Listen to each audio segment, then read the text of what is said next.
വിശുദ്ധ യോഹന്നാന്റെ സുവിശേഷത്തിൽ 6-ാം അധ്യായം 48 രക്ഷകനായ യേശുനാഥൻ ഇപ്രകാരം അരുൾ ചെയ്തു: ഞാൻ ജീവന്റെ അപ്പമാണ്.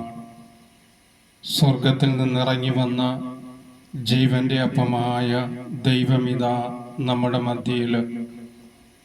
നമ്മുടെ എല്ലാ സങ്കടങ്ങളെയും നൊമ്പരങ്ങളെയും എല്ലാ തകർച്ചകളെയും രോഗത്തെയും രോഗപീഠകളെയും എല്ലാ ഞെരുക്കങ്ങളെയും വിശ്വാസത്തിൽ നിന്നും നമ്മെ അകറ്റുന്ന എല്ലാ തിന്മയുടെ ആധിപത്യങ്ങളെയും നമ്മളിൽ നിന്നും നീക്കം ചെയ്ത് സ്വന്തമാക്കുവാൻ തിരുവോസ്തിയിൽ എഴുന്നള്ളി വന്ന നമ്മുടെ കർത്താവായ ഈശോ ഇതാ നമ്മുടെ മധ്യയിൽ.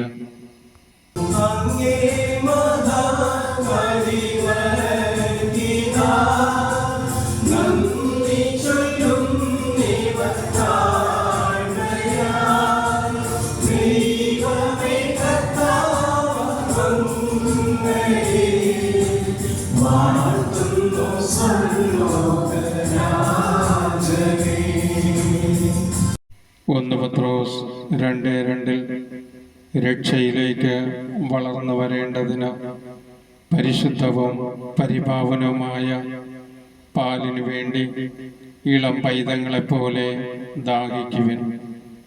ഇതാ ഏറ്റവും താഴ്മയോടെ സ്വർഗത്തിൽ നിന്ന് വന്ന സ്വർഗീയനാഥനായ കർത്താവിനെ പൂർണ്ണ ആത്മാവോടെ, പൂർണ്ണ മനസ്സോടെ, പൂർണ്ണ വിശ്വാസത്തോടെ, പൂർവാധികം ശക്തിയോടും കൂടി നമുക്ക് നന്ദി ചൊല്ലി ആരാധിച്ച് സ്തുതിക്കാം.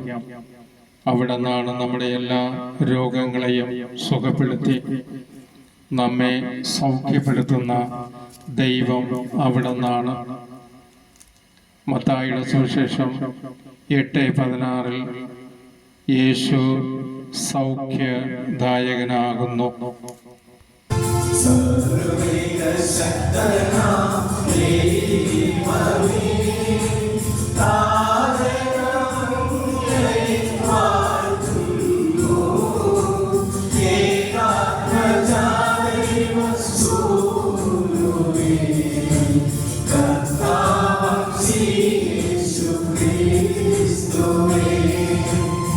വിശുദ്ധ യോഹന്നാൻ 17:17 അവരെ അങ്ങ് സത്യത്താൽ വിശദീകരിക്കണമേ, അവിടുത്തെ വചനമാണ് സത്യം.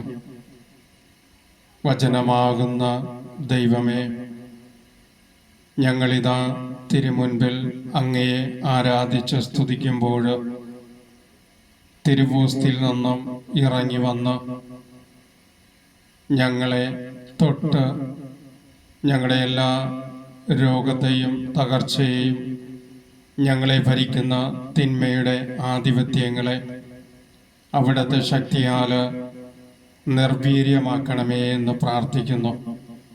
കർത്താവായ ഈശോയെ, ഞങ്ങളുടെ രക്ഷകനായ ഈശോയെ, ഞങ്ങളുടെ സ്നേഹമാകുന്ന ഈശോയെ, ഞങ്ങളുടെ സൗഖ്യമാകുന്ന ഈശോയെ, അങ്ങ് മാത്രമാണ് ഞങ്ങളുടെ രക്ഷ, അങ്ങ് മാത്രമാണ് ഞങ്ങളുടെ സൗഖ്യം, അങ്ങ് മാത്രമാണ് ഞങ്ങളുടെ പാപമോചകൻ. ഇതാ ഈ നിമിഷത്തിൽ പൂർണ്ണമായ വിശ്വാസത്തോടെ ഞങ്ങൾ പ്രാർത്ഥിച്ചൊരുങ്ങി തിരുമുൻപിൽ സമർപ്പിക്കാൻ കൊണ്ടുവന്ന എല്ലാ നിയോഗങ്ങളെയും തിരുമുൻപിൽ സമർപ്പിക്കുന്നു. കരുണയുള്ള ഈശോയെ, അവിടെ ഏറ്റെടുത്ത് ഞങ്ങളെ അനുഗ്രഹിക്കണമേ.